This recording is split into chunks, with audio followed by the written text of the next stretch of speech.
Olá, bem-vindos a mais um vídeo da nossa formação em Internet das Coisas. No vídeo de hoje, vamos aprender a usar o Bucket. Quando se faz registro de dados em IoT, quase todas as plataformas fornecem um sistema de registro dos mesmos, um género de uma nuvem ou uma cloud. Estes sistemas permitem, após a gravação dos dados, fazer, por exemplo, uma análise estatística, testar ou verificar hipóteses. Podemos utilizar estes dados para partilhar com outras pessoas. Podemos, inclusive, partilhar estes dados com outras plataformas digitais ou de IoT. Mas o que está muito na moda agora é a chamada Machine Learning. Podemos utilizar estes dados para detectar padrões e, com base nesses padrões, decidir, por exemplo, se podemos atuar de uma ou de outra maneira.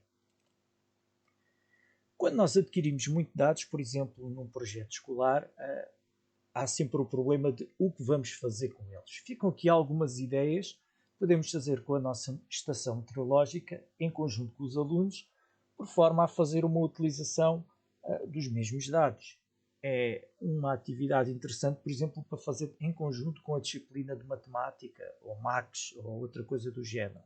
Podemos determinar máximas e mínimas, por exemplo, para descobrir ao longo de um ano inteiro de aquisição de dados quais os dias mais quentes e mais frios ou os meses mais quentes e mais frios. Podemos, por exemplo, tentar adivinhar se vai chover a partir das variações da pressão e da temperatura. Podemos determinar o período da luz solar ao longo do ano, por exemplo, ver quais os dias em que existe mais sol e os dias em que existe menos sol. Podemos tentar descobrir a que horas acontece o meio-dia solar e ver a sua variação ao longo do ano. Podemos tentar perceber a que horas o sol se põe ao longo do ano, por forma a determinar que o dia aumenta numa certa altura do ano e que acaba por diminuir noutra altura do ano. Podemos descobrir ou tentar descobrir em que dias acontece o solstício de verão ou de inverno. E, por exemplo, tentar estabelecer algumas relações entre grandezas, por exemplo, entre a pressão e a umidade, ou entre a temperatura e a pressão, ou o número de partículas no ar e a umidade, etc. Portanto, isto são tudo ideias que podemos fazer com os nossos alunos. Em relação à plataforma Finger, o conceito de registro de dados lá na Finger assume um nome interessante. O conceito que eles utilizam é o conceito de bucket. Ora, um bucket é uma coisa destas. É um balde onde os dados são enviados literalmente à balda, lá para dentro, e depois nós poderemos fazer alguma coisa com eles. Claro que temos algumas limitações, uma vez que estamos a utilizar a versão grátis de Finger e, portanto, só podemos fazer até 4 baldes ou 4 buckets. E temos também uma limitação em que não podemos escrever os dados com uma velocidade de cadência muito elevada, portanto, só podem ser registados dados no bucket uma vez a cada minuto, aproximadamente. E também só guarda os nossos dados ao fim do ano, ou seja, ao fim do ano é tudo apagado e começa o registro de novo. Portanto, se nós formos criar um bucket, temos de ter em linha de conta estas situações na versão gratuita da Finger. Só que agora começamos já aqui a ver um problema grande, que é o seguinte: se eu só tenho 4 buckets, como é que, por exemplo, eu vou fazer para guardar dados de 5 sensores, ou de 7 sensores, ou de 10 sensores?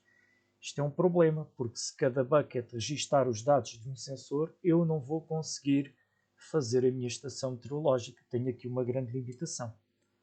Bem, o que vale é que existe uma forma de ultrapassar este problema utilizando o PSON, que já foi explicado num vídeo anterior, e vamos já de seguida passar a perceber como é que isso se faz, saltando para a ideia do Arduino.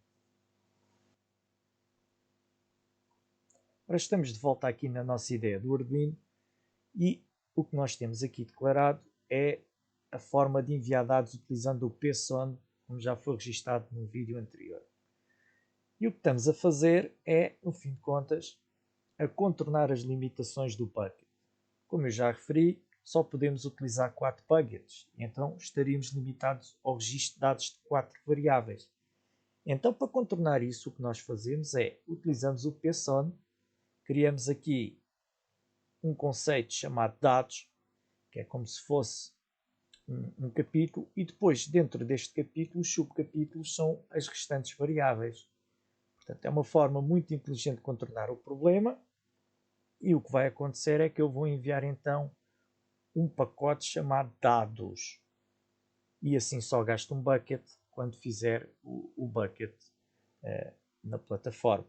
Dentro deste pacote de dados vão, neste caso, 1, 2, 3, 4, 5, 6 variáveis, mas podem ir muitas mais. Portanto, isto é uma forma interessante de contornar isto. Atenção, não esquecer aqui do fechar parênteses e ponto e vírgula, que é o fim do Python. Acontece muitas vezes que as pessoas esquecem-se de pôr isto e depois dá erro de compilação. Este tipo de estrutura de dados tem que vir sempre declarado no setup. Bom, agora que já voltamos, vamos ver aqui um exemplo de como criar o bucket. É, aliás, muito simples. Portanto, vamos proceder a aceder à nossa finger e depois vamos carregar ali um digidata buckets e agora é só seguir o exemplo que se segue. Bom, então cá estamos nós. O nosso device está a funcionar, está a receber dados e então vamos lá criar um bucket para fazer o registro de dados. Portanto, eu venho aqui ao menu lateral e escolho a opção Data Bucket e vou criar um novo bucket. Portanto, convém pôr aqui uma informação relativamente à identificação do bucket. Pode ser bucket teste, o nome estação meteo, descrição registro de dados. E agora aqui vou escolher de onde é que eu vou gravar os meus dados. Portanto, há várias opções, até de devices externos à Finger, mas eu vou escolher o device resource. Portanto, vou escolher aqui o meu teste e cá está o pacote de dados que eu estou a enviar. E agora eu vou escolher como é que eu vou fazer o registro de dados. Portanto, vamos meter um intervalo de tempo e lembrem-se, a utilização grátis pressupõe que só podem fazer registro de dados uma vez por minuto. Portanto, cá vamos fazer add bucket e está o bucket criado. Mas não está a aparecer nada. Temos que esperar um bocadinho para os valores começarem a aparecer.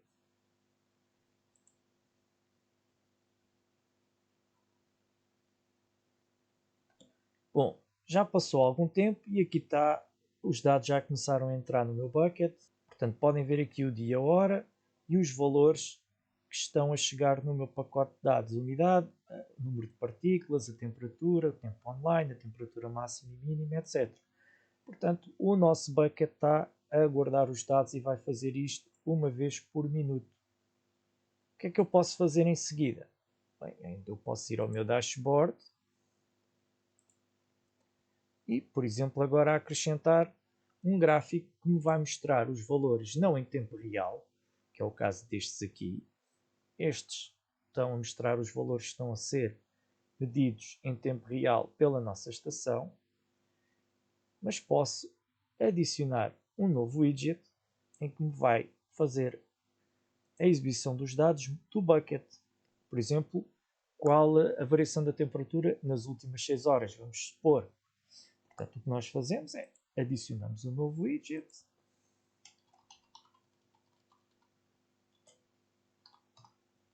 Por exemplo, temperatura 6 horas. Fazemos o nosso gráfico. Aqui está ele. E agora, em vez de escolher do device, vou escolher a opção bucket. E, portanto, agora vai-me perguntar qual do bucket. É este. E agora, qual das variáveis é que eu quero exibir? Neste caso é a temperatura. Qual é o intervalo de tempo que eu quero mostrar? É um intervalo relativo das últimas 6 horas, por exemplo.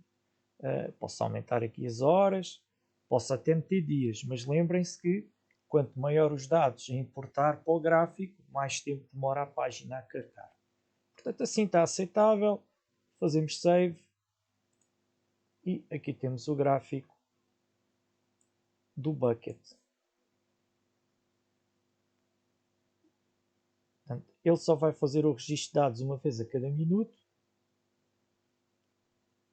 E é óbvio que agora ainda só tem 2 ou 3 valores, não se mostra grande variação, mas ao fim de várias horas já se começa a detectar padrões.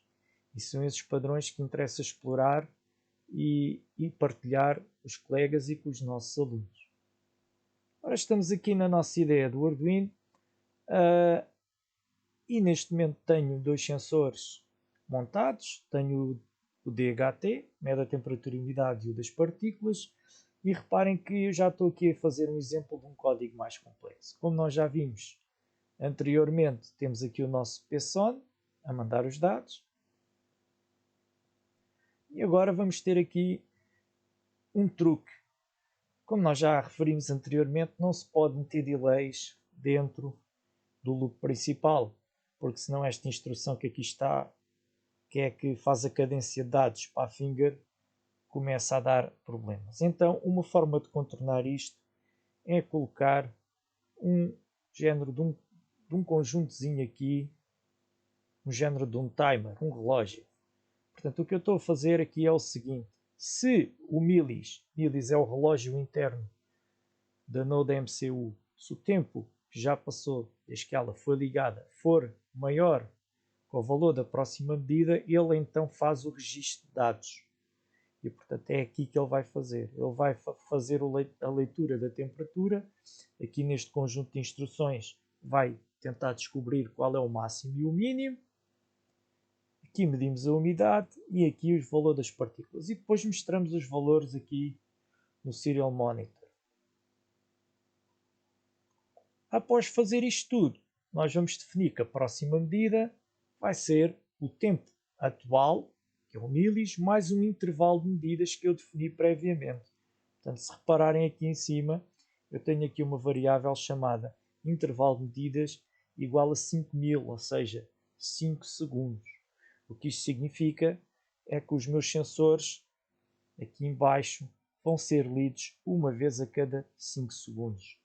Se eu quiser aumentar ou diminuir o intervalo, é questão de vir aqui ao código e modificar isto. Porquê é que estamos a fazer isto? Mais uma vez, porque eu não posso pôr delays. Porque se eu fizesse isto dentro do loop principal com um delay, ia dar problemas aqui com esta instrução. E lembrem-se, isto tem mesmo que acontecer, porque os sensores não podem estar constantemente a ser medidos. Há sensores que só podem ser medidos uma vez por segundo ou uma vez a cada 2 segundos. É o caso destes sensores que nós temos aqui e outros que vão aparecer mais à frente e, portanto, não há outra forma de contornar isto. A forma ideal é precisamente esta. Colocar aqui um género de uma condição relativa ao tempo. Só quando ele atinge aquele tempo é que ele faz a medição e que mesmo assim, neste caso, a 5 segundos é um bocado exagerado. Então, vamos abrir aqui o Serial Monitor para ver se temos cá alguma coisa a exibir. Eu tenho o debug ligado lá em cima, por isso é que aparecem estas coisas. Ora, aqui está. Portanto, estou a ver, a cada 5 segundos ele lê os valores e põe aqui o Serial Monitor e são os mesmos dados que ele está a enviar para a Finger. Bom, já passou alguns minutos. Vou então aqui ao meu dashboard e ver. E pronto, e já tenho aqui mais uns dados registados ao longo de uma série de minutos. E como podem ver, já houve aqui algumas oscilações, se bem que não sejam muito significativas, mas elas estão cá. Portanto, a ideia é fazer um gráfico, por exemplo, para medir a variação da temperatura no intervalo de 6 horas, ou por exemplo ao longo de 24 horas, e tentar descobrir qual é o máximo e o mínimo nesse intervalo. São algumas ideias. E pronto, espero que tenham gostado do vídeo. Por hoje não há mais nada e até à próxima. Obrigado.